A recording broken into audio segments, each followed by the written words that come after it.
Alrighty, everybody, let's kick it off. We are 10 past the hour, so I don't want to take too much time sitting in our regular chairs. Want to get into the flights. So this week we're going to reinforce some of the things we looked at last week, but more importantly, we will cover off some new items as well. So a bit more around your airfield communications.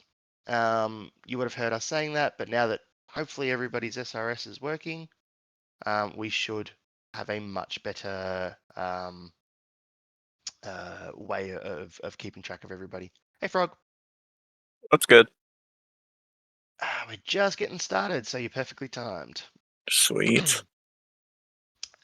We will do another interval takeoff, much like what we did last time. We will have less people in each form, purely because we've got about, I think, 20 odd people here. We'll actually split that up into as many flights as we can, either 3 or 4 of them. So aim is to ideally have anywhere from 5 people across each 4 flights to maybe 6 or 7, depending on if we can wrangle up enough instructors for the day. We'll look at waypoint and TACAN navigation. So actually putting in a waypoint, putting in a TACAN, how to navigate towards it, how to fly in a bit of a more typical formation. We covered off check turns really last week, but we'll do that again while we're flying. And we're just going to do a straight in landing. We're not doing any fancy pattern work today. We will be using as our weapon of the day, or weapons of the day, a set of unguided rockets and air-to-ground guns. And you'll find that is the process that we do most weeks moving forward. We will cover off a portion of aviating and then a portion of weapons deployment to make it a bit more exciting. And then we'll have either one or a couple of weapons each week between now and the end of the cycle. So in terms of what keybinds you should have, a lot of the ones that aren't in bold, you should already have. If you haven't got trim, that is a real big one as we start to learn how to fly in a proper landing configuration, and you do need your trim for that. And trim is just your a 4-way, so up, down, left, right, clickable hat. And what it lets you do is permanently set the jet to fly either a little bit up, a little bit further to the left, or to the right, or down. And it will keep that slight permanent shift or trim to the direction that you set. And we'll cover off why that's important for landing in a little while. The only other ones, if you have your trigger, please have your trigger bound for your guns, and your red button of peace, which is your weapon release button. Usually on your HOTAS, that'll be the big red button that you bind it to. Please, everybody, have your wheel brakes. Just as a reminder, we don't want any taxiway incidents. But apart from that, my insurance hates the server. Thank you. Cool. Alrighty, so you would have seen a little bit of this when we covered off last week. We will always use this 2-plane formation. These 2 you can look at, but you can forget about them in terms of what we're doing in our classes. The 2-ship is just so much better, so much easier. Generally, what we will do, and please ignore this R1 channel 5. The channel is now just the first channel on your radar, on your radios. We've made that change since we built these slides. You'll always say who you're talking to, who you are, and what you want to do. And whilst we've got those knee boards that I told you about that have templates for what to say, realistically, even plain English, hey, Cobbletti, it's me, Glitch. I'm just going to come in for a landing now. I'm coming straight in. Let me know if there's any issues from anybody on the ground. That sort of thing. It doesn't have to be super complex. It's more just so that when we're on the VW radio server and we have 50 people flying around, we're not going to cause a problem and run into people. When we are in the air, we'll start to reinforce this piece of using the assigned flight number to respond and acknowledge a change. So if I were to say check turn right, what I would expect is my flight would go, so I would say, as 1, check turn right, and I would expect 2, 3, 4 as responses, all saying, yep, 2, 3, and 4 in the flight have all understood that message and are ready to comply. Don't need to say anything too complex. The number is actually a, yep, I got you. Last thing around this takeoff, the interval takeoff, we don't really need to check jets. We don't do pre-flights. We're not worried about making a mistake or forgetting something in a checklist and the plane dying and blowing up. We just go grab another one. Obviously not an option in real life. But when we say run them up, as a flight lead, you would push your throttle up to 80% RPM and hold your brakes. And then that brakes off signal is that, that person is about to start taking off effectively. They'll start rolling out. And when I say, 10-second interval, once you hear brakes off, you would count up to 10.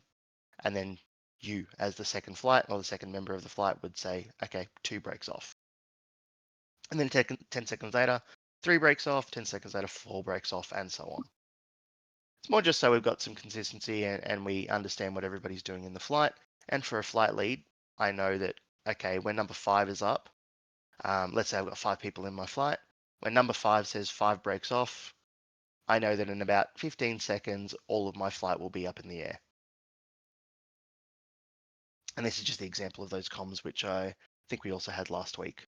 They are available in the kneeboard packet in the FA-18 training program. I think there's a link a bit earlier up in these slides as well. So this is the fun stuff. We are now learning how to fly properly and land properly, not just, hope to God, let Jesus take the wheel and hopefully we don't die. We, as Hornets, we land a little bit different to like 95% of other aircraft. The reason for that is we start learning a pattern that lets you trap on the boat quite early on. Because we are Navy, the plan is that we would operate from the boat, majority of the time. In the top left here, this is what you would typically call an overhead brake, where you would actually probably start, you're kind of coming in here, and we're not doing this week, but it's just to give you an idea of what to expect and what I think Frog demonstrated last week. You'd actually be flying approaching the runway. You would do your turn, your braking turn around. You would come down. This is when you start to drop your gear, get your flaps, get on speed, which we'll talk about soon. Come for your base to final approach and then land. So you're basically doing your overhead brake, and the brake is this part here. When you start to take your throttle out, you turn to actually reduce your airspeed instead of using air brakes and things like that. So you're using, you're aviating to reduce your speed, basically. Again, we will cover this off in much, much more detail next week, but it's just a good idea, one, to see roughly what it looks like. So you do almost a big loop around, and it starts to give you an idea on why we do certain things, and we try and stage it so it's not a complete surprise when we get there. By example as well, we also try and stage it so that when we get to the boat and we start trapping on the carrier, it's not a complete surprise and a complete panic, purely because it's already hard enough landing on the boat. Now, on this right-hand side here, this is what you would look at really on a straight-in approach. So you can see just here is the runway. You've got your velocity vector here painted directly on it. So you're pointing your plane directly to the runway. And you'll see 2 other things. This is what we call an E-bracket. And over on the left here, these lights. We're going to talk about what these mean today. And the yellow donut, we'll always hear people say yellow donut, get that yellow donut. This is what it means, and this yellow donut is good. So, what on speed is it's basically just a fancy way of saying your jet is at a specific angle. I think, do we have it? There's a video you can watch. I'm trying to find, yes, this is what I want. I'm not going to go through the video. It's 15 minutes long, but it's really, really good. You can just grab it from the slides. Very, very important. But I want to put your attention to the top left slide here, where if you, as we talked about, we're on speed, we've got this yellow donut, which is perfect. It's what we want to see. You can see your jet is at this sort of angle here.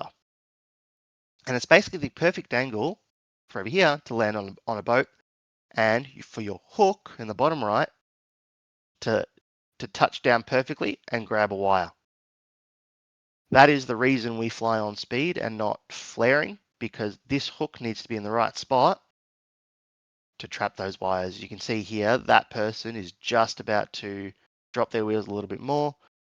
This hook is just about to hit the ground. May skip over this wire in particular, but this is a really good angle that we need to be on. You'll notice, going back to the top left, if you're slow, so your velocity vector is up over here, for example, your jet's on this massive, massive angle, and you may actually run the risk of tail striking. Similarly, if you're fast, so your velocity vector is down here and your E-bracket's still up there, you're almost straight and you're really, really fast. And the reason it's fast and slow, we'll talk about a little bit more next week as well, but we do what is called a zone of reverse control. Now, I don't think we've got a slide on this. No, we don't. But I'll have to add that in. But basically, we want our velocity vector inside the E-bracket. Now, you'll find that when we're in the jets, and we'll do a bit of practice on this, so it won't be just completely going in blind. But basically what will happen is if you pull your stick back and forth, that velocity vector will move up and down relative to the E-bracket. That's great, but we actually want to get it into a point that we are flying as much hands-off as we can. And in a Hornet, when we're landing, we try not to use the stick up and down for pitch. I know that sounds really weird. What we do instead is we will use our trim. So remember I said that almost that permanent position update on how the jet flies, that four-way hat. We will use our trim hat. So we'll click it down for nose up, and you'll just practice a little bit, see what I mean in terms of down being nose up, where it's pushing the thumb down, as opposed to pushing it away from me.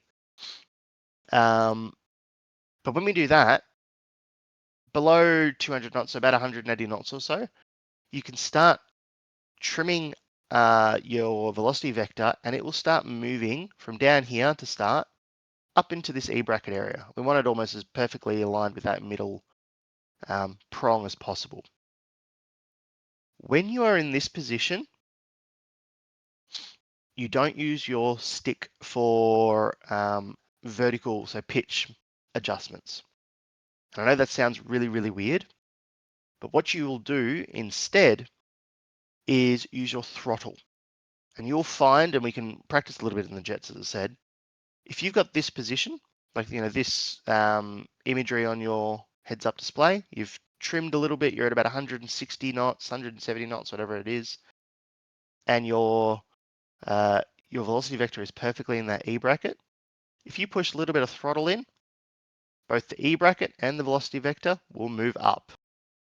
Likewise, if you take it out, both of these will drop down, but the computer will maintain your angle, your on-speed angle, once you've got this sight picture, once your velocity vector is inside the bracket. So if you put a ton of power in, you go up to 200 knots, it starts to get a little funky above 200, to be honest. But if you're at 200 knots, you'll probably start flying, 45 degrees up into the sky, because it's trying to keep your angle of attack against your speed. But it means all we're doing once we're landing, and it's why it's a little bit different than other aircraft. When we are coming in for our landing and we've got this picture, we'll use our stick for left and right to roll and do gentle turns. But we will then use our throttle to maintain our vertical, so our up and down. We do not really at all touch the pitch on the stick. Very, very hard to get used to, but I promise, once you start practicing a little bit, you see what I mean, and it starts to make sense. Now, I'm going to stop there for a sec, and I'll go back to this screenshot. Does anybody have any questions on that? I don't want to overload as much as possible. Another question basically on this slide, but the first one with comms with taking off. I remember the first training we did like 2 rolling, 3 rolling. So we're not doing the rolling anymore, it's just breaks off. Ah, good question. Breaks off, rolling, throttling up.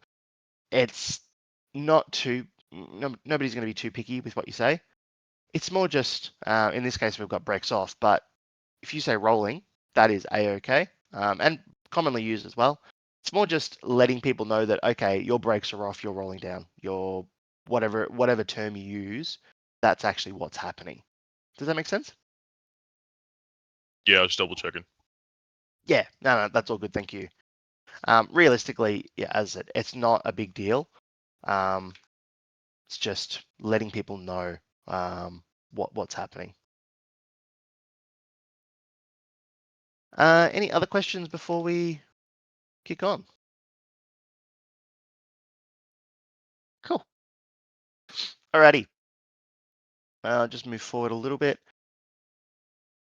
This part, just as a reminder, it will take a bit of practice to actually understand what I mean, which is why we're going to go up in the air. We'll do it at 10, 15,000 feet, whatever we're at. And we'll actually practice it up in the air. We won't do it in form or anything, but just so we've got that vertical space to play with if we go a little bit too lax on the throttle and start nosediving. We can just bring it back up really easily. All right. The next thing we're going to touch on is your HSI. And this is your bread and butter of navigating and your awareness up in the air. And we call that situational awareness. So understanding what's happening around you, where you need to go, if there are other jets coming, if they're friendly, enemy, that sort of thing. I'm not going to go through every button here.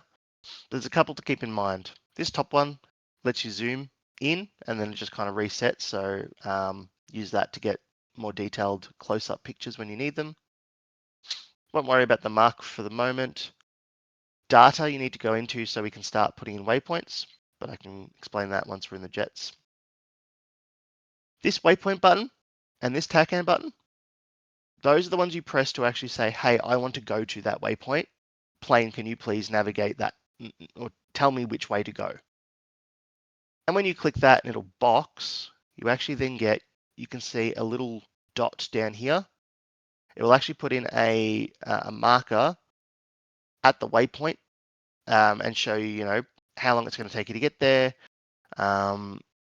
your direction away from you, how far away it is, just a bit of information so you can navigate. So if I say to you, hey, Junk, how far away are you from waypoint 3? You can look up into this section and say, well, I wouldn't be saying 47 minutes because you're flying away. But if it said, 5 minutes, you can just tell me, hey, I'm 5 minutes out.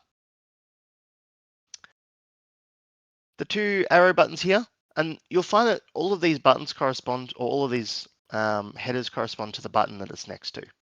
So for example, mode, it's connected to this one, Mark 1 for this one, just as an example. These go and cycle between your waypoints. So, if you press down, it'll go down to 2 to 1, etc.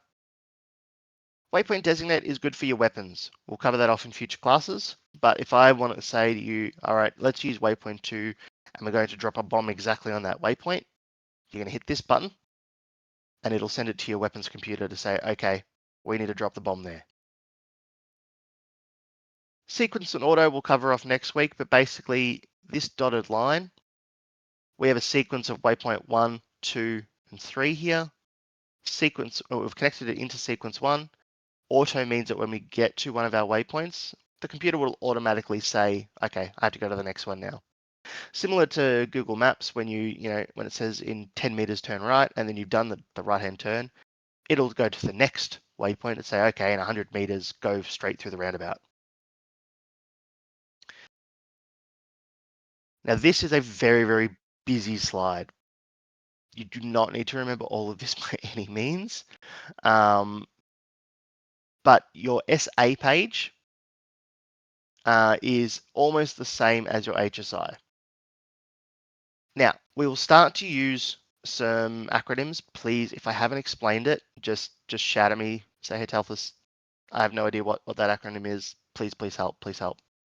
And I will stop and I will explain it. Your sensor control switch is another four-way hat, usually on your joystick, that controls your screens.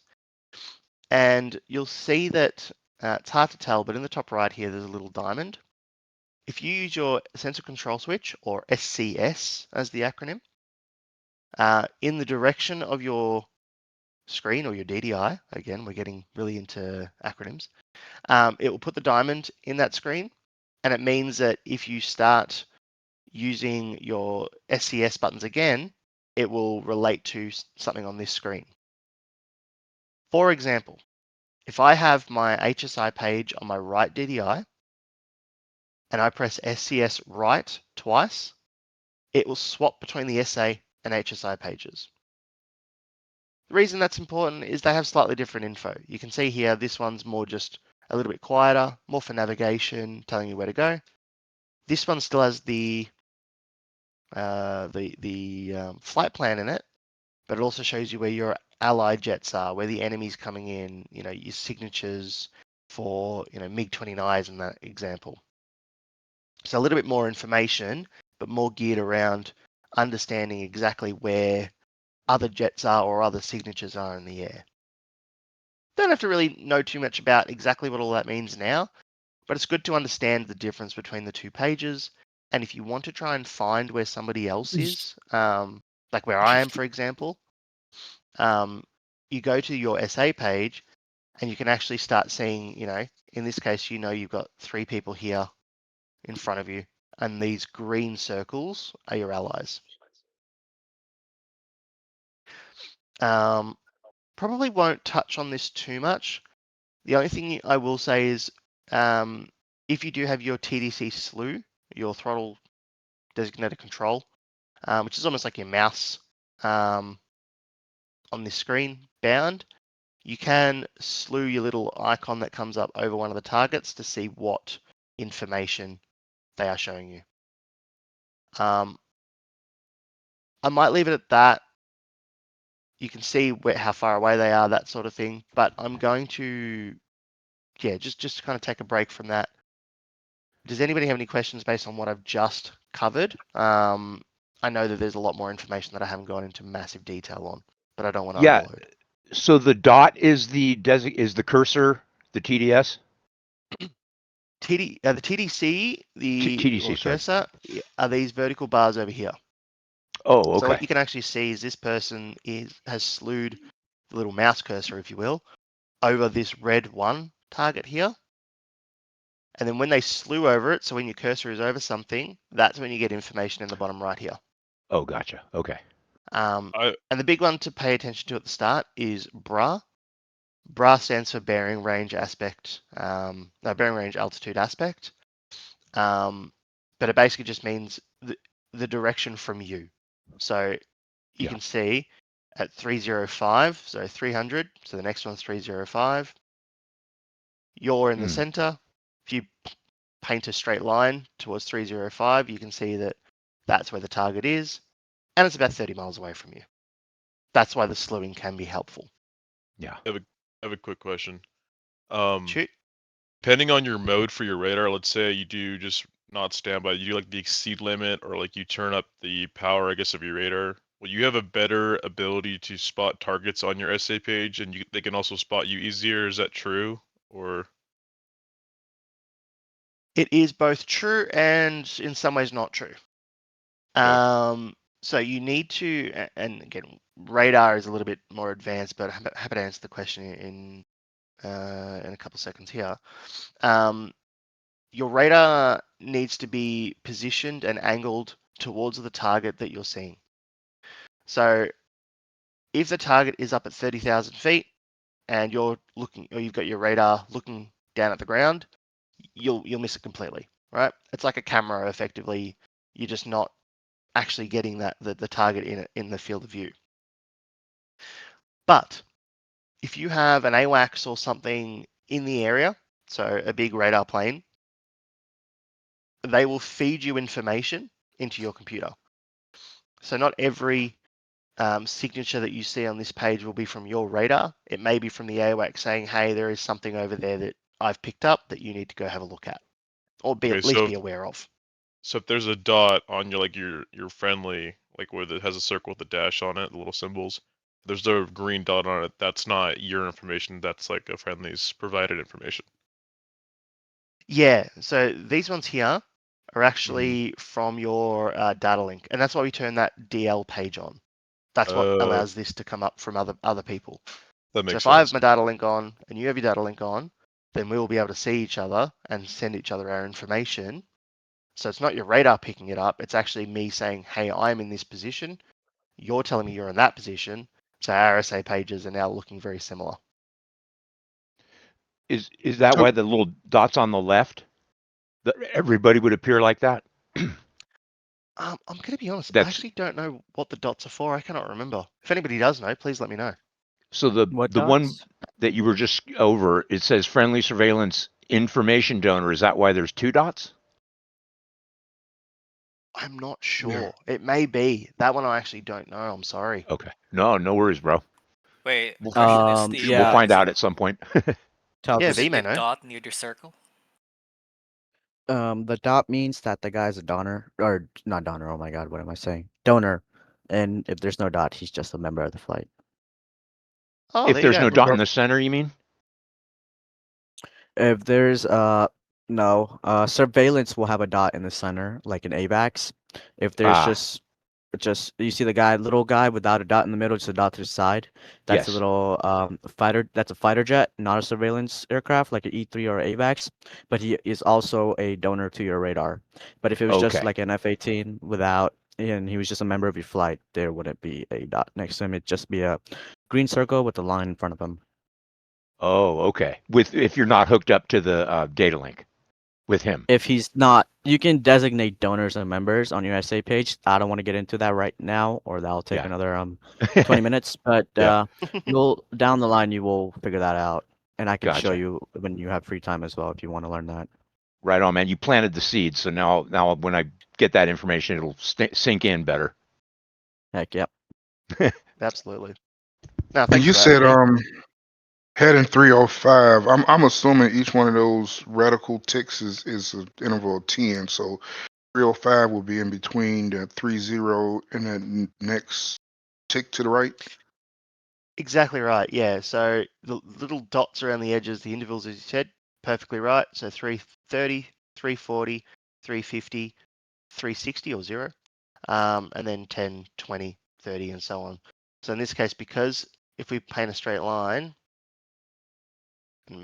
directly between you and that person, and I can't do that with my mouse because I'm broken. But basically, this is the direction that that person or that enemy aircraft is. So you're 100% right that they are at heading 305 from you.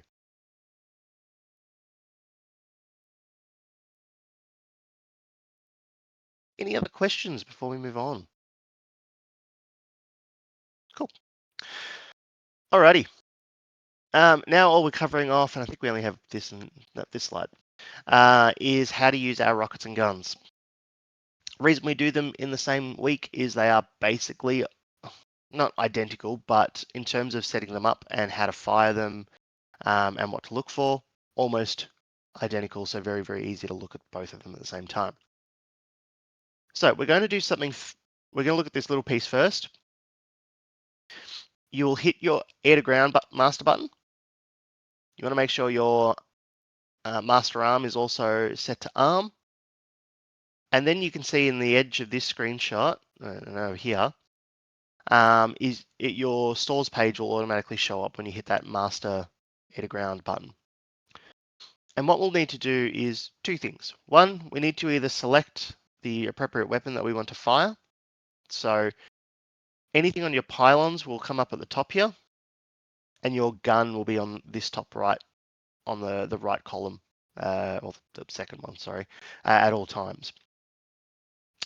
So if we want to select our rockets, we can see, and I know it's hard to read, but there is a allows sets up here. We'll hit this button, so where number 4 is pointing to, and it will box the rockets. And then what we need to do is make sure that we are in CCIP mode. And again, when I say box something, it means that we click the button next to it and it selects this section. Boxing means it's selected. And you can either choose, so CCIP or manual. We're going to use CCIP for today. And that is, and again, see an acronym that I didn't explain, continuously calculated impact point. Basically what it's doing is, and this is what this big circle is over here, it will show you based on your current trajectory, your angle, your speed, where those rockets will land on the ground. And it's always continuously calculating based on your speed, your aspect, all of that sort of thing. So instead of just having a manual, a single, static pipper here, and you have to say, okay, I need to get down to 300 knots, and I need to be exactly at this angle, at this altitude, blah, blah, blah, blah, blah. The jet does all of that for you. And all you need to focus on is this big circle here. And then it will at some point say in range. And that is always where, unless you do something really, really crazy, that is always where that, once it says in range, where your weapon will land whenever you're using CCIP. It's actually quite intuitive to use, and it's much easier, as I said, than manual because you're not having to guess based on your speed where things will land. But we'll stay in CCIP mode. Down here, you can choose between single or salvo for your rockets. Basically, do you want to shoot from one rocket pod or all 4 or 8 of them at the same time? Depends on what you need. Generally, I go single and then just, hit the button, spam that button because it's more fun. But you can do whatever you like, really. It doesn't matter, depending on what outcome you want to achieve. Don't really have to worry about selecting the specific rocket motor here. Either will generally work. Not a big deal. And once you've got all of that, so you've hit your rockets, you've got CCIP, you've chosen that, that's when you'll see this circle appear on your HUD. Guns are exactly the same, with slight exceptions. You would hit the right-hand button here that says gun instead of the one on the top left. Still, we would choose CCIP. And you don't really need to worry too much about these bottom sections here. You can choose a lower gun firing rate, but, that's not fun. Keep it high and fast and, blow everything up. Basically, either of those methods, depending on whether you want to use your rockets or your guns, will result in this target, and this is what we use. And all we will do... Rockets are normally on the trigger, not the weapon release, right? No, rockets. Oh God, rockets are on the weapon release, and then your gun is on your trigger. Thank you. Right, cool. Thank you. So it's like I know this for certain until somebody asks a question, then I'm like, wait, do I know this for certain, or am I going to make a fool of myself? And I will make a fool of myself at some point, and you guys can call me out on it. Yeah, it is A-OK. But yeah, basically at this point, what you would do is you'd be flying down. We'll tell you how to get a good sight picture on a target when we're in the air. But you would fly down. Once you've got in range, that comes up in this section here. And you'll see that this actually spirals down a little bit, so you can see how close you are to getting in range. When you've got in range, you put your target or your little cursor, the center dot on the target you want to kill, and then you hit your button. And weapons, as long as you follow this process, master arm, air to ground, set your weapons up on the screen, hit the button, that weapon will fire off the rails or fire out of the gun. And if you've got the little dot correctly placed when you hit the fire button, it will blow something up and we'll see some good fireworks. So not to get in the weeds. Oh, sorry. No, that's okay. I was just quick going question, to bro. summarize, so go for it. The rocket motors, what's the difference? To be honest, I don't remember. Okay, no I worries. love how you got the questions and I'm just like, ooh, okay. Yeah, I'll it's take them on notice. We've No never worries, been bro. asked Yeah. these questions before. Yeah, no, they're good. I like them. We'd have to get back to you. uh, I any tried other? them So both, and I was just going to say yeah, real quick, I tried them both. I didn't really detect anything different, but I didn't do it all that much, so I didn't know for sure why they would even I have mean, that. So as long as it's put in, warheads on foreheads, it's doing its job. So exactly, yeah. indeed, yeah. So sorry. Any other questions? I know we've been going for a little while, but that's at the end of the presentation side of things. the fun Were you going to begins. summarize, bro? Or is it? Just that weapon deployment is actually a lot easier than most other things once you follow it's like a 4-step process. Master arm, air to air or air to ground, choose the weapon, and program it however you need. The programming gets more complex as we get into more complex weapons. But once we're, like in this case with rockets, you could do that in about 3 seconds. It's click master arm, air to ground, rockets, CCIP, ready to fire.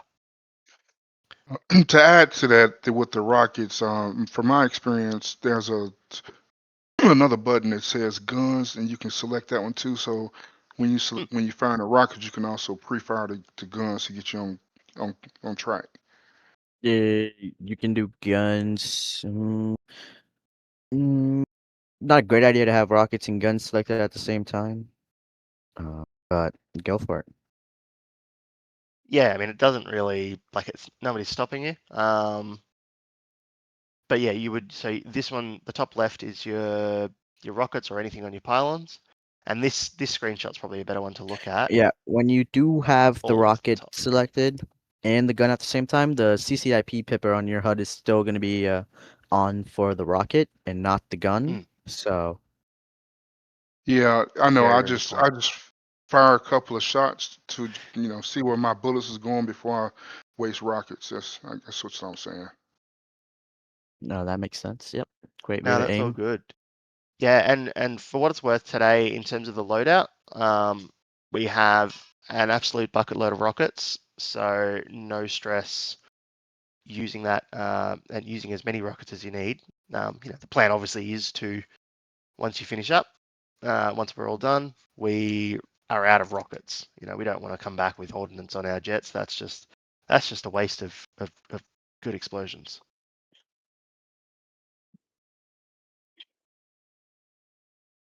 Alrighty. Cool. So what we're going to do now is we're going to start breaking out into some flights. I have just been told that we have our excellent fire medic coming in probably in about 10 minutes or so. But we can start jumping into the jets. I'm just finishing up our what do you call it? Our knee Let me boards. ask the medic. How's it looking for him? Yeah, that'd be good. Thank you. But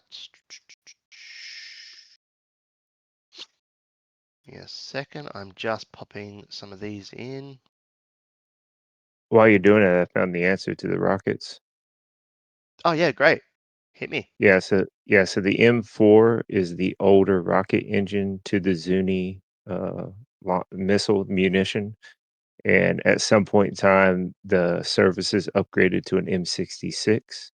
And really all it does is change the thrust from 1,300 feet per second to like 1,666 feet per second. So it's just how much faster the munition comes off the rail, I guess, is what it's saying. Very cool. Right. Thank you, man. So, Yeah, yeah, no that Hey. is really cool. Tell us look at 18 instructor group chat. Bugger. Okay, thank you. Let me back all of those out. All right, so we will have flights of 1 flight of 8, 2 flights of 7. So if you, what I'll do is I'll pop these updated ones into the FRS briefing chat now. So let me just delete the old one. Oh, we get a kneeboard. Great. Oh yeah, we got kneeboards. Okay, You guys so will. Sorry, This is a go really ahead. dumb question, but can you pop them up in game, or is it just like Yes. saving? Oh, you can. You can save it and put it into your save game's kneeboard for the F-18, and then in the game, when you press Shift K on your keyboard, you can pop them up into the Shift game. K. Okay. Yep. Is that the cycle then, or how do you cycle the kneeboard? Cycle, you can use brackets, bracket right, bracket left. Roger, thank you. If anyone's using Helios, though, the kneeboard appears behind the dash panel on your Helios monitor, so it doesn't work very well. Yeah, it's kind of stupid. oh, that's a pain. If you're not using VR, you can also just open it up, save it as a document, or save it as a picture, and bring it up on another screen if you have it. Oh, Frog's here. Hi, Frog. That's good. He is. So we have 3 flights. Oh my god, no, oh my god, I've broken it. Oh my Uh-oh. god. See, I made a fool of myself. Sorry, I'm just gonna What'd you quickly do? delete that. I cut off half the thing. I was wondering. I was like, something's missing. Something was missing, guys. Just I promise I didn't put anything into the chat just then. Let's just Let's rewind pretend it 3 didn't minutes. exist. Thank you. You guys are the best. All right, there we go. That's a little better. Now, what I will do is I'll actually just save them, and I'll go through them as well, just so we see what that actually means, and go through the details. We'll only do this once in terms of going through,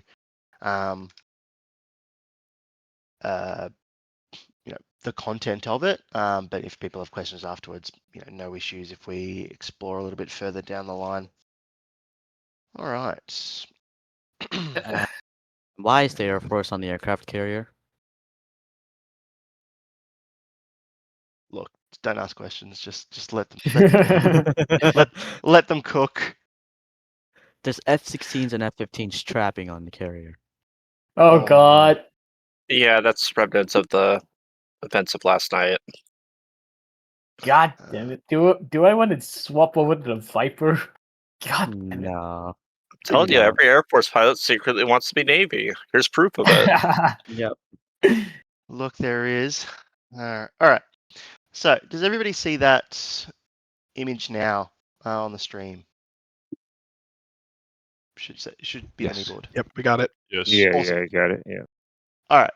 So what this covers off is basically, for the most part, we work down top to bottom, and it'll give you some critical info on what to do when taking off, who are in each of the flights, your flight plan, the suggested loadout, some air refueling info, and then just random notes that I'll add in based on each week that we find are relevant and people have those questions on more often than not.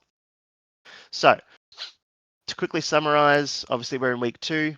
Our topics will be airfield operations, a bit of form flying, and some rockets and guns. Probably should change that to on speed, but anyway. We are departing from Cobboletti and recovering from Cobboletti, or recovering to. So we will leave and return from the same spot.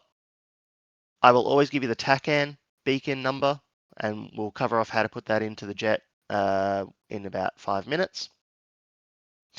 On the right-hand side, just sets up. Well, this shows you how to set up your radios for your initial flight. So from 17 to 20 on the radios are our intra-flights. So we'll use them today. So V, I've got you on 18. Frog, I've got you on channel 19 on the radio presets. And radio 1 is our just our air traffic control for all the airfields. In the middle here, this will be your, where to look for your name across each of the 3 flights. Put in your MODEX numbers. Your laser codes are not relevant today, but they will be when we do laser guided weaponry. We do want to deconflict those. Here at the bottom, or in the middle, sorry, I put in 3 waypoints. And we're actually, once we're in the jet, going to talk about how to input those because we haven't actually got a slide. There's no point really. It's easier to do it in the jet. And each of the flights will be at 10,000 feet plus the flight number. So I'm at 11,000, V, you're at 12,000, Frog 13,000. Just so we don't accidentally run into each other. Where's that at? Okay, I see it. All right. In the middle in the flight plan section, yeah. Got it.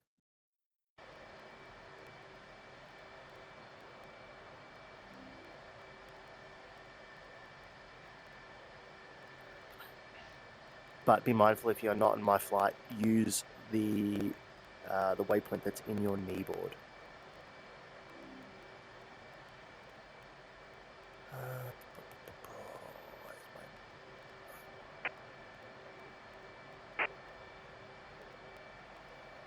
Towsers, this is Flash. Can you?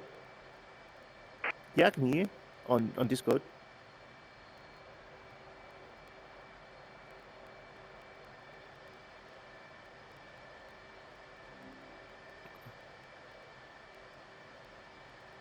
Alrighty, just in the interest of time, going to go through how to add in a waypoint. And again, I'm broadcasting on SRS and Discord, just to make sure we capture everybody. So, what I want you to do is on your right DDI, hit that bottom center button twice to go to the support menu page. And then I want you to go into the HSI page. And that'll bring up your little map thing that we've used previously. Once you have that, top right will be a data page. And I want you to hit that. And that'll bring you into some information. It should say waypoint 0 with a bunch of coordinates. And that's good, but we don't need waypoint 0. We want to at least push up to waypoint 1 or 2 or whatever. So, use the little arrows on the right-hand side, go up to waypoint 1, and that should give you some empty information. So it should just say north 0 zeros, east zeros, with nothing there. What you'll do at that point is top left on the left column, there's a button that says UFC. I want you to press that, and it'll bring up some options on your upfront controller, or your UFC. First thing is, I want you to hit the position button, so it's the top one out of all of them.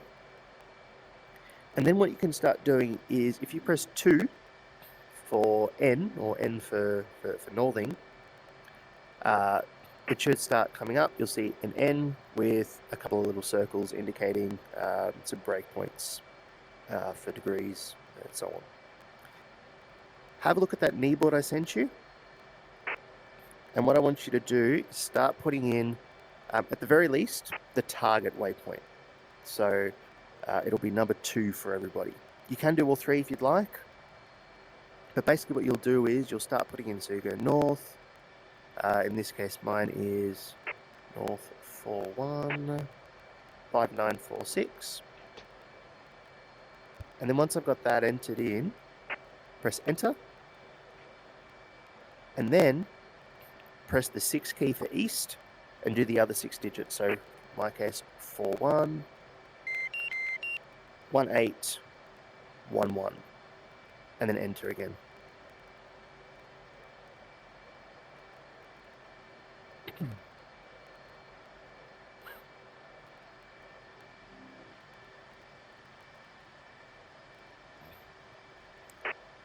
Once you've hit enter on the northern easting and you've done both of those, you should have in your waypoint 1 the coordinates now printed on the screen, and we can now navigate to that in the air.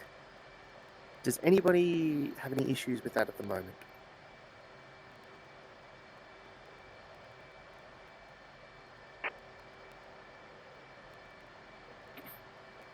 Yeah.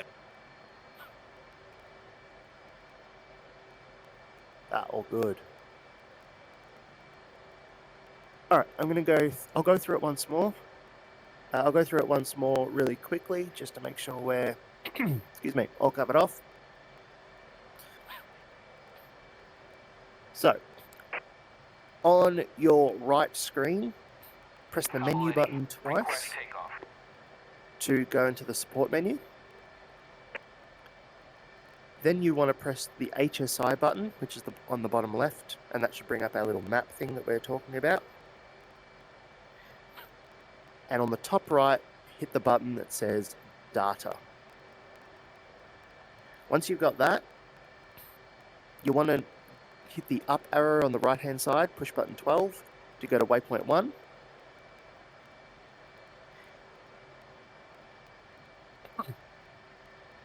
And once you're at Waypoint 1, it should be empty, unless you did it previously. Then you'll hit the top left button that says UFC. And that should bring some stuff up onto your front controller in the middle. Anybody lost there? I'm still with you, Talthus, in the sense that you mentioned to do it off my kneeboard. I got all that done on the waypoints, but I still haven't heard from Bag about getting into his flight. Or sorry, frog.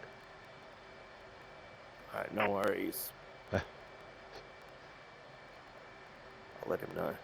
Yeah, and I'm still on 19, but not hearing anything.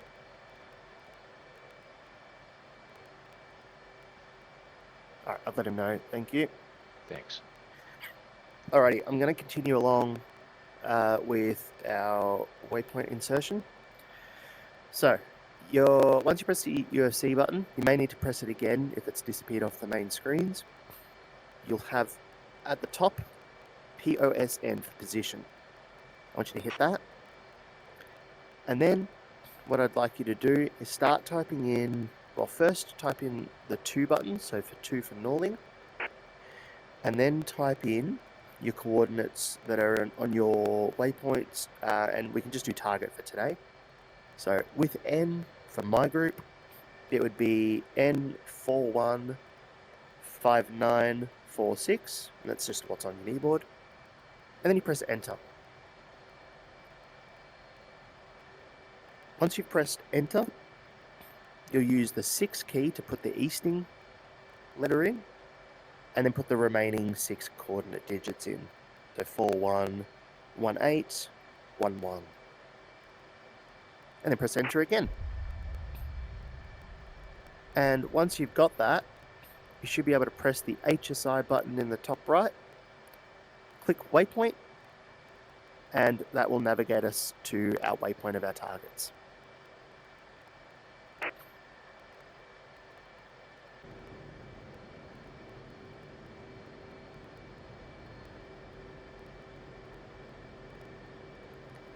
Is that Yeah, you that taking sounds the lead good. there? I'm Tells us. pulling out now. So if you are coming in, please slot in your relevant numbers. Leave a space for 3 for our friend that's still in the bunkers. If you haven't caught up with your other flights, just feel free to tack on to the end of mine. That's A-OK.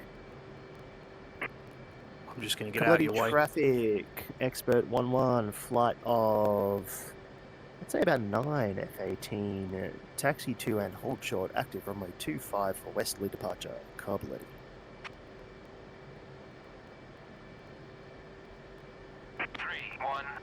Abort inbound, resuming mission.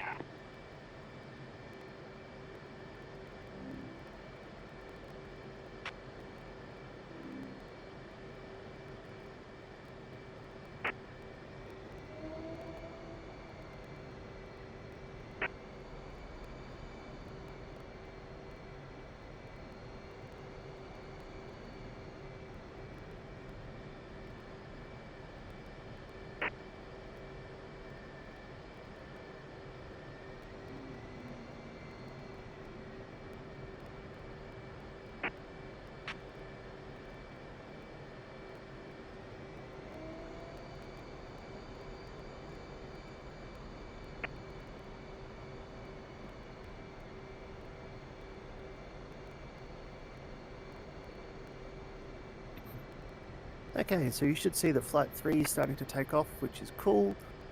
We're about to line up in the waiting line.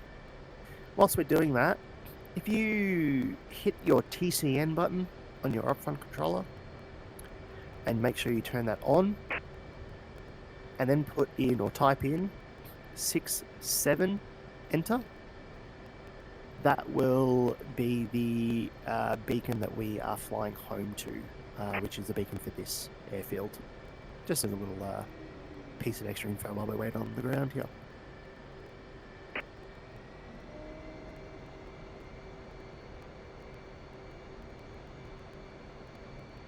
Talthus, I'm going to take off with my flight here, but I guess I'll correspond with you if there's anything, and then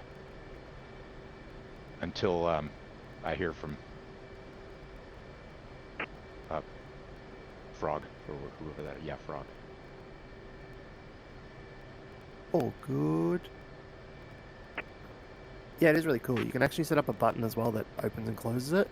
But if you open it, you lose your helmet matter display. But I don't know, it's just a cool little feature.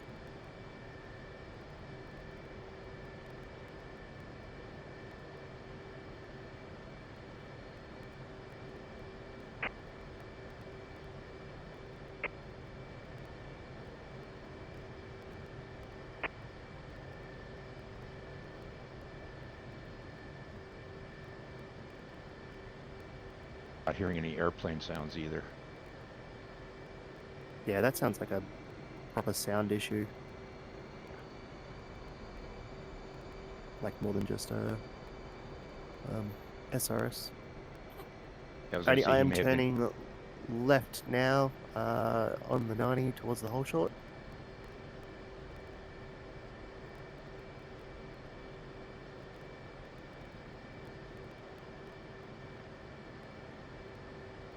Good work. That was just really tidy. Yeah, I like that. Oh no! This is not good. Fuel low. Fuel low. Someone hit me. Yeah, and Talthus, just so you know, that waypoint's in front of me now. We made a big U-turn, so I think it's right. But it does have a little dot in it, just so you know. Ah, beautiful. No, I'm glad that's working out. Me too.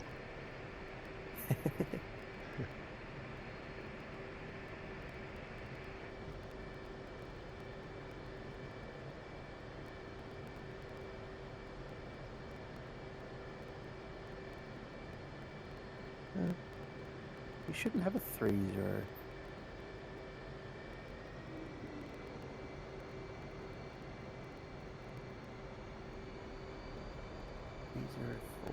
304.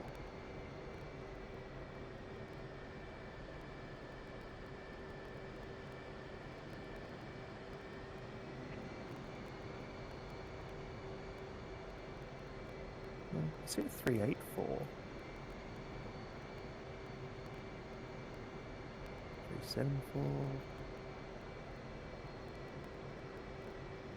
734.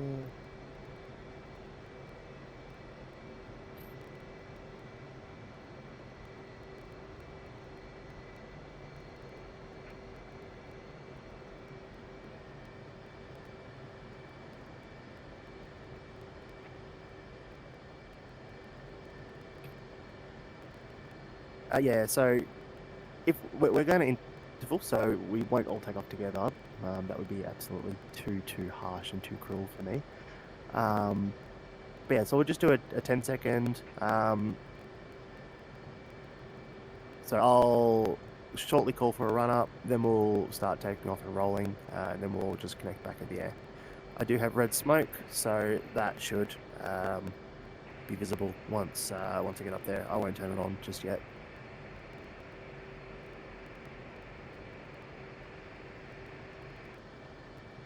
Alrighty, flight, brakes on, please brakes on, and run them up to 80%.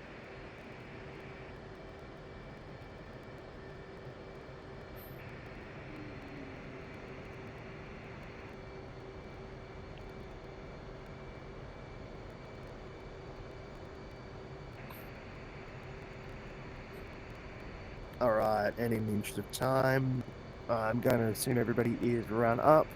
One is rolling.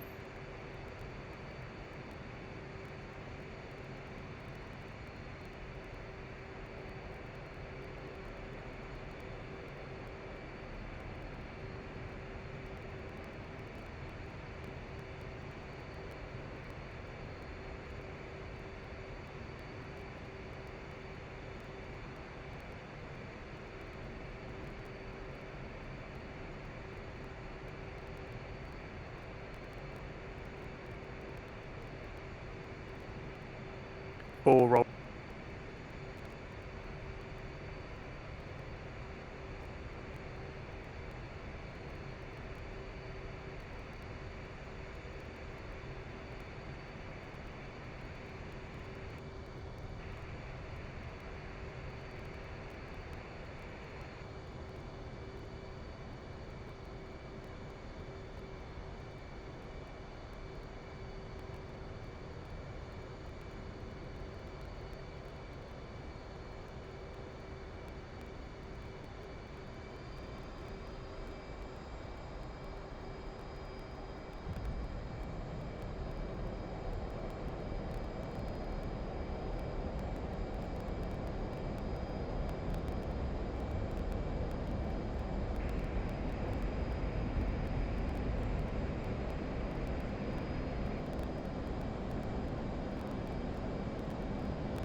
Alright, just keeping 300 knots. Flash piston, do a left-hand turn for heading 214. That's roughly where we are at the moment.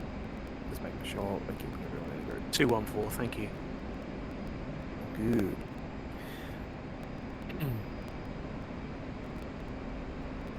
Alrighty, so we are slowly heading in the general direction of our targets. You'll actually see them off to our 2 o'clock low. There are a bunch of ships out in the middle of the ocean. That will be what we are blowing up today.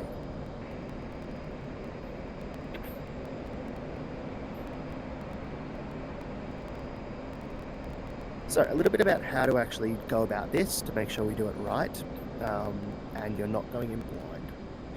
So whenever we fly into a target and we're coming in for an attack run, two things to consider. One, if the target is a ship in this example, we kind of want to get along the long ways as much as we can so we can actually fly down the length of the ship. Gives us a little bit more time to get some targets lined up and actually fire some shots off. The second thing we want to do is when we're coming in, generally we'll want to stay high and roll in, so roll a little bit over so we have visibility of the target. We don't want to keep them below the nose and push down on the stick, because we're actually not seeing what we're firing at. So generally what you'll do is you can see almost between your heads-up display and the arch, the metal arch of the cockpit, there's like a little bit of window spacing at the side. Generally what you want to do is when we're turning in for an attack run, keep the target in one of those little pockets, and then I'll demonstrate it shortly. You almost roll almost inverted. You start a descent to get your nose onto that target, and then roll out once you're descending. By going almost inverted and doing that roll-in maneuver, what you're able to do is always keep sight of your target, and that's actually critical in anything we do. And I will explain, I'll give you a bit of a demonstration with that once we're closer and we're all grouped up.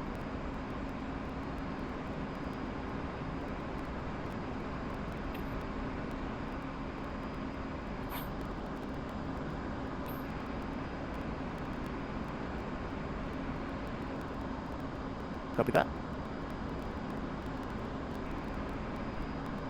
So in a second, what we're going to do is we'll do a check right turn over to our target, and then I will explain and demonstrate that roll-in maneuver, and you can kind of watch how it goes, and then we'll just be weapons hot. We can use all of our ordnance, and then on the way back, we'll do a bit of on-speed flying before coming in for a landing. Just to give you a bit of a summary on what the plan is for the next kind of short while. Now, we're pretty close together, so what I'm going to do now is ask for a flight to do a right-hand turn, not yet. We're going to keep 300-ish knots, same altitude, not go with anything crazy, and as always, I will do a 30-degree turn when I do check turns, unless specified otherwise. So remember, that is the middle big line in that little smile arc at the bottom. Altitude. And we're going to go right. Altitude. And our rough final heading will be around 020.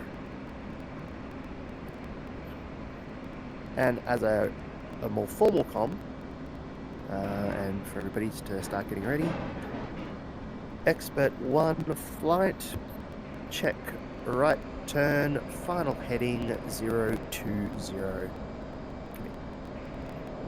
And we'll slowly ease that in.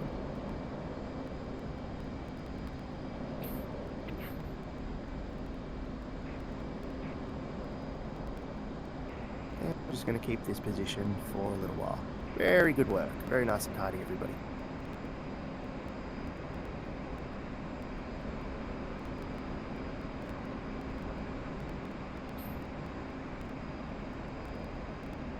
And once we level out, we'll look at fencing in, which is getting ourselves ready for weapons deployment and combat scenarios.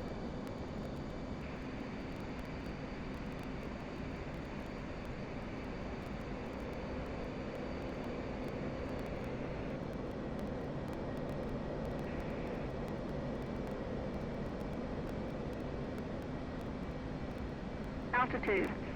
Altitude. Oh, that's not a good sign, given that I'm hearing the massive pelting of rain on my window. Hopefully last until we land. We may not. We will see.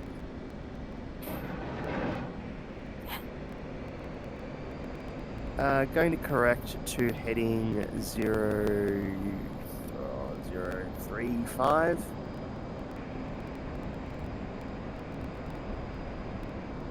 Leveling out now.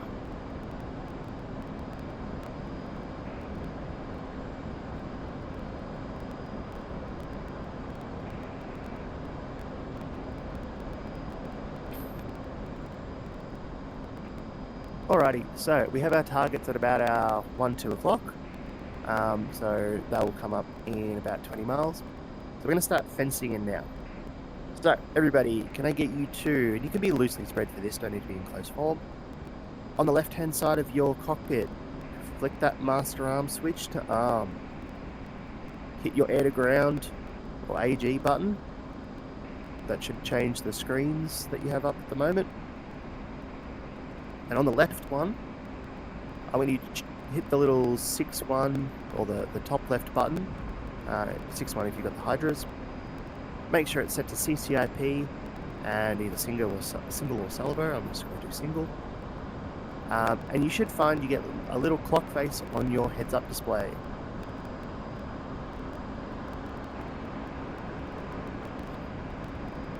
Anybody not have that little clock face up on the display at the moment?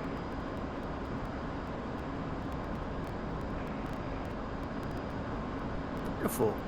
Alrighty, so we are about 12 miles to target. Oh, thank you, sir. Thank you. Sorry, just you know, enjoying the compliments of our flight. We're looking good. So what we're going to do here, and I'll show you, and you can watch the red smoke come in. We are going to do that roll-in maneuver that I said. And what that looks like, as I said, I am keeping those targets in that right pocket of my cockpit windows, ahead of the canopy bow. And when I'm ready, we'll get to about 5 miles. That's when I'll do my roll-in, I'll go inverted, and I'll talk through what I'm doing as I do it, and get a good firing solution without ever losing sight of what I want to kill.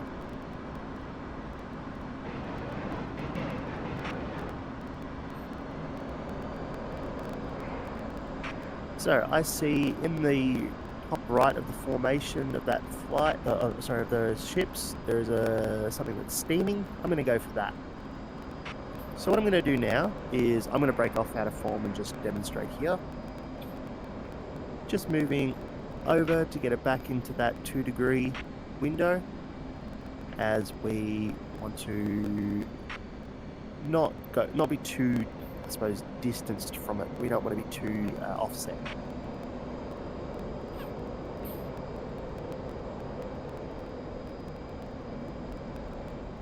Now, I have that in that front right pocket ahead of the canopy bow. What I'm going to do, for anybody who's still watching, is I'm going to go almost inverted to do that the sharp turn, and use that loss of lift to drag the nose down onto the target. Level back out. I'm shot a little bit. And now I'm at like probably a 17-degree descent, leading into that target that I want to kill. My CCIP rocker thing is counting down. It will soon be in range. And I'm just going to keep this position, keep my my reticle pointed on the ship that I want to kill, waiting for it to say in range. And as soon as it does, just waiting, in range, I hit the weapon release button and fire off a couple of rockets. And there you go, there's a couple down, and then I'll throttle back up, back off. Any questions on that? Beautiful. Well, you guys are all free. Sorry. Fantastic. You guys are all free to empty every rocket and every bullet you have into those targets, and try and do your best to keep that process where you rock in, or roll in, sorry, release, and then throttle up and veer off in another direction so that you're safer and deconflicted from other people. But have fun, and let me know if you have any questions.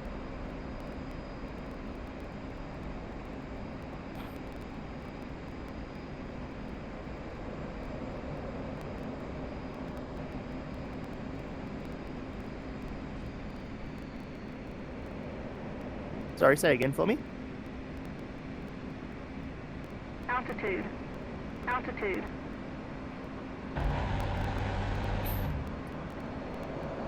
Probably not, no. Typically if it was a more serious environment, we would not be starting necessarily at 10,000 feet. We probably wouldn't be using rockets on ships either, to be honest, but what we would look at doing is come in low, pop up to about 6,000 feet and do our roll-in maneuver, so that by the time we're actually leveled out, we're already close enough to the target to fire, and then immediately break off.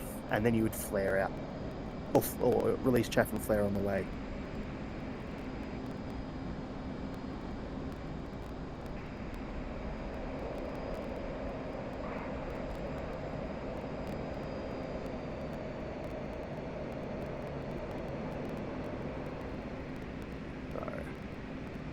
Might demonstrate that while we're going in, just for a bit of fun.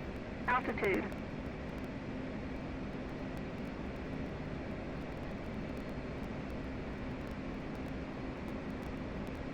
Yeah, copy that. So, in this example here, I'm getting right down to the sea level effectively. Probably not going to get a full, be able to fully get down to that low. But at this stage, I'm below 2,000 feet. I'm coming in at, normally I'm coming in at 500 feet or something like that, a little bit, about 500 knots, a little bit slower. I can see my target over in the distance. I'm going to throttle up, pop up to a 20-degree incline, and then what I would do is roll in, angle down, get my pipper on that target. I'm already in range, level out, release, Altitude. and then throttle away and drop flare and chaff as I egress. And that's basically what a more typical approach to a combat roll-in maneuver would look like. Not perfect, but you get the idea.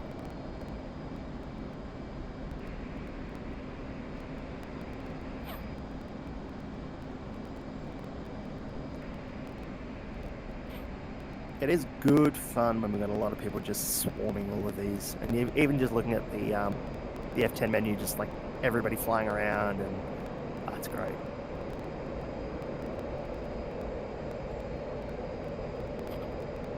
And yeah, appreciate the love, guys. Like, I'm loving the forward flying, but no issues if you want to break off and go in pure attack runs and do whatever you need. Altitude. Yeah, it's all up to you guys. You guys, this is the fun part. Anybody not able to get weapons off their jet at the moment?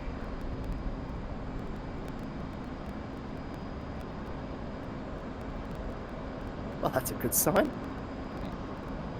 I had a little trouble, but I tore up my gear on takeoff. Well, I guess you can't drop with your gear messed up.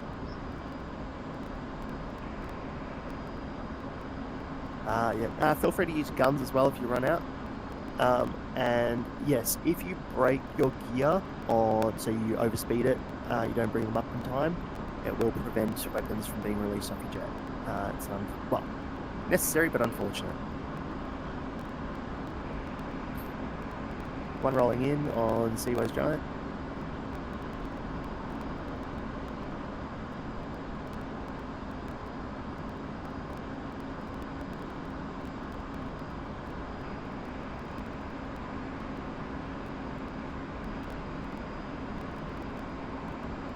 One braking left.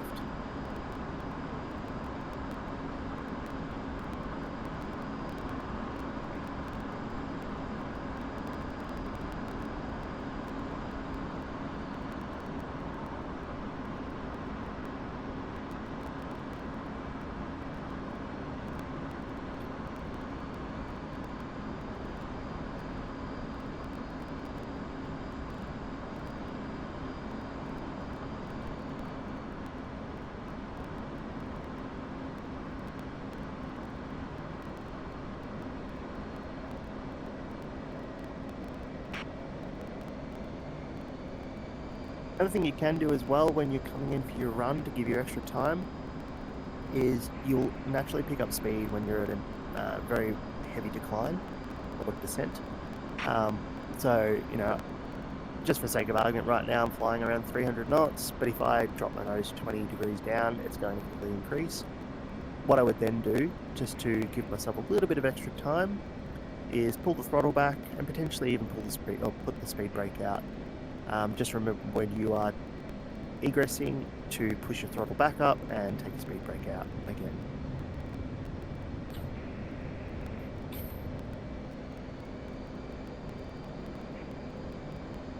One inbound 040, Seawise Giant.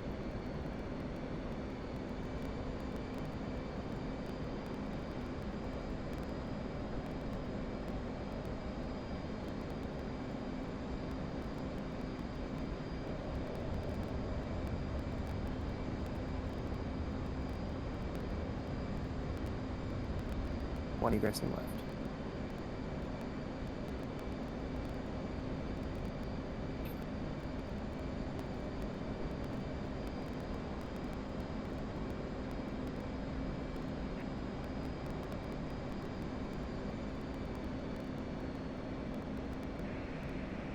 Copy that. Feel free to again use guns if you got them. They're good fun to use actually. Oh, fully Winchester, I love it.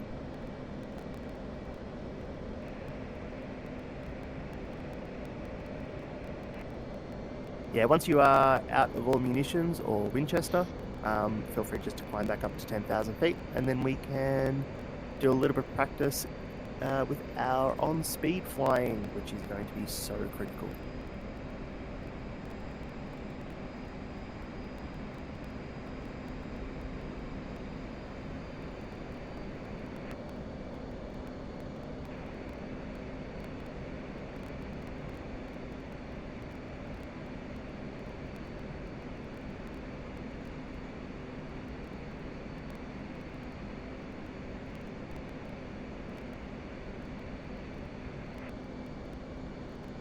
Yeah, I think my internet's going to start struggling soon.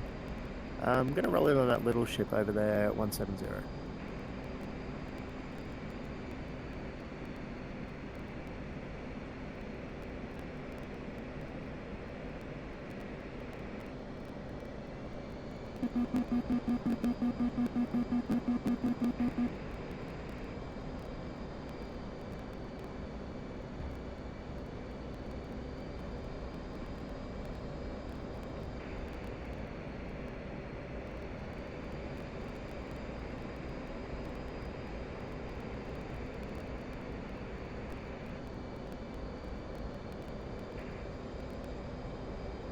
Okay, one breaking off and increasing up to 10,000 for orbit.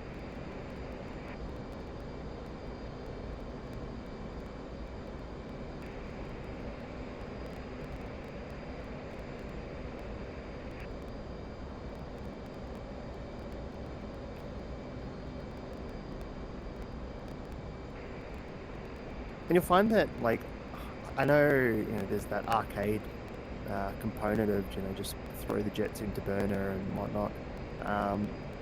But typically you will not, unless you're doing something really crazy, you won't need burners. BFM's probably a good example. Typically your mill power is actually plenty. We've got really good jets. They're not like super fast, they're not the craziest jets on the planet, but they have a decent amount of thrust that, as long as you're not doing stupid things, that mill power is plenty. And it means you've got no issues with fuel. It is such a fuel efficient jet.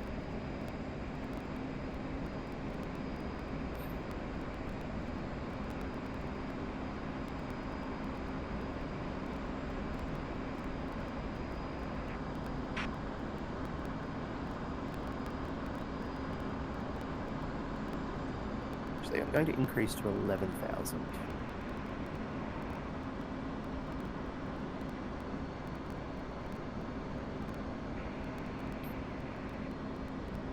Apparently 335, going to drop down to 300 in the box and hold it there.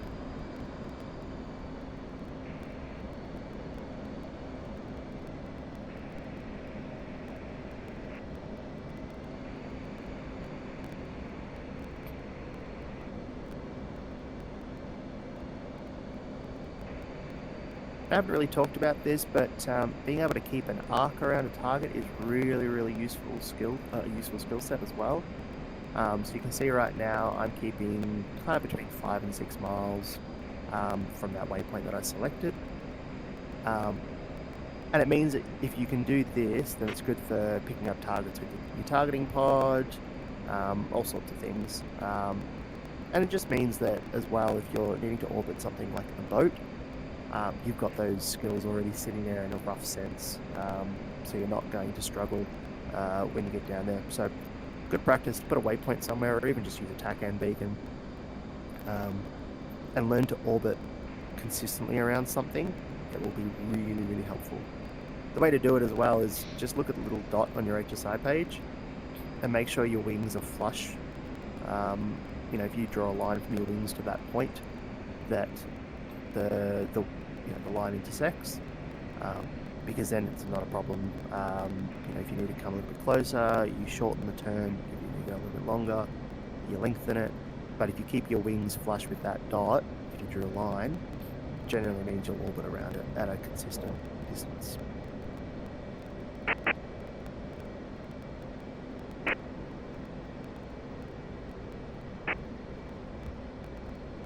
Alright, I see Raka coming in, which is good. Once he's joined up with us, we'll start heading back roughly to land, or towards land I should say, and we'll start practicing on speed. When we are practicing on speed, we will be very, very spread out, because speeds will go from 300 at the moment to potentially down to 150 knots or so.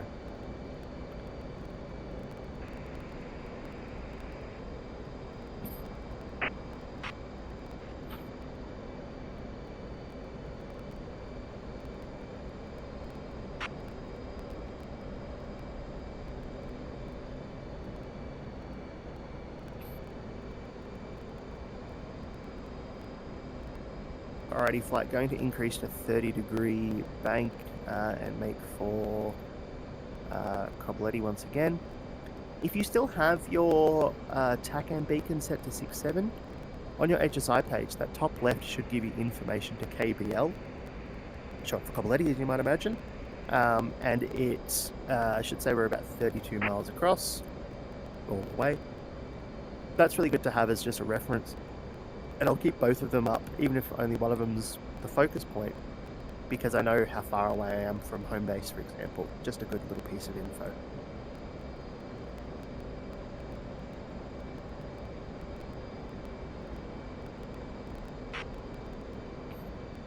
Okay, increasing up to 30 degrees now.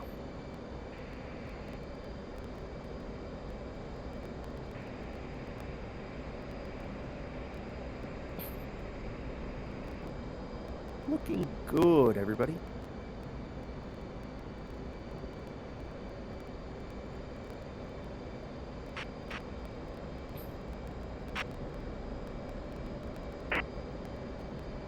And we are going to level out at 090.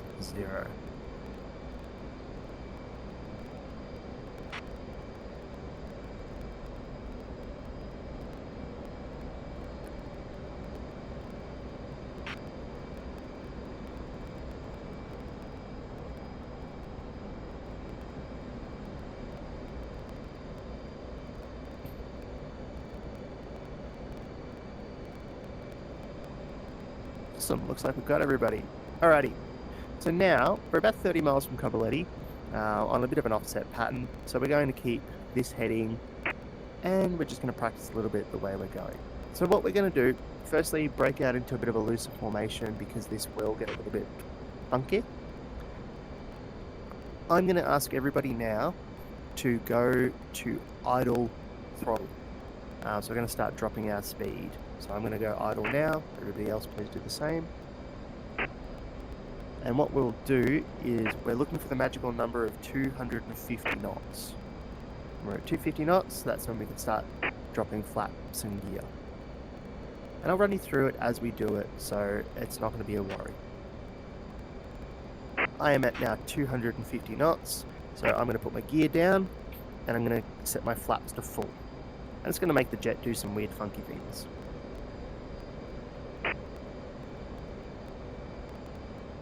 And letting the throttle, or keeping the throttle down. Once it gets to about 170, bring it back up, so you don't go too slow.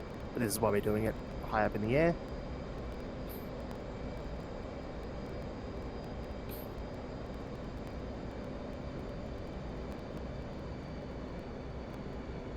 Good. So, all right.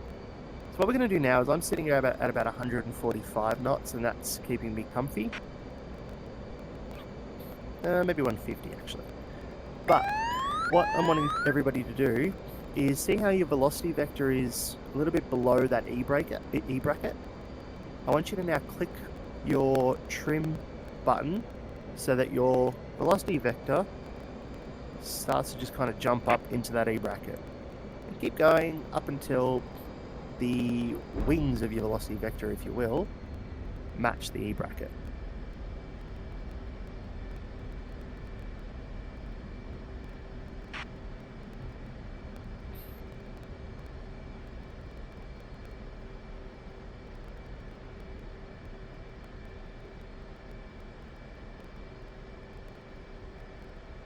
So for reference, I will be sitting at about, let's see, about 150 knots. And that keeps me nice and level with my current weight.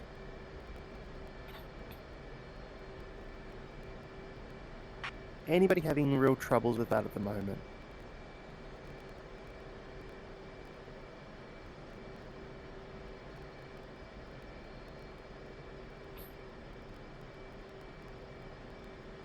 Nice. So at the moment I am just having a bit of a sneak peek at everybody's jets. I can see if you're on speed outside your jet. So far, everybody is, which is really cool.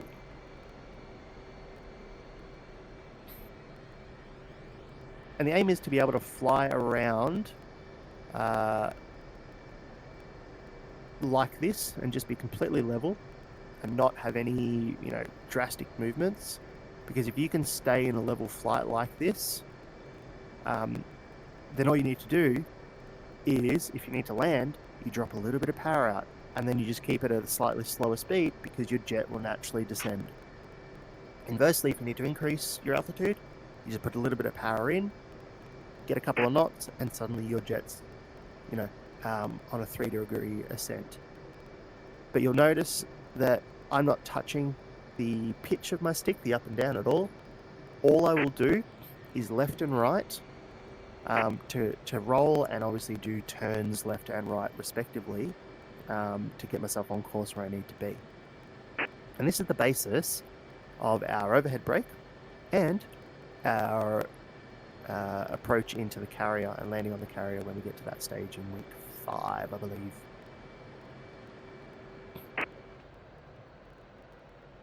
But this is looking really good, everybody. Like, I'm seeing real smooth changes. I'm not seeing anything crazy. Really, really, really good. Really, really liking what I'm seeing.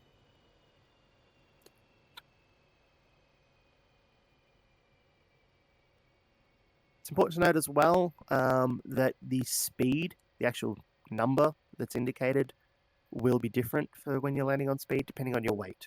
So if you've got a fully loaded jet with 2,000 pounders on the wings, full tanks of gas, you're probably going to be looking at on speed at like 170. Whereas here I'm sitting at like maybe 148, 149, 146, like that area depending on the air density.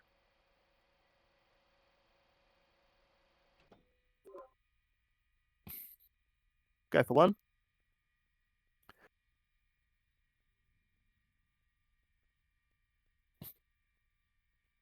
Fantastic. We are on our way. In terms of content for the week, that pretty much sums up today. If you've gone through all of that, looks like you had some good shacks.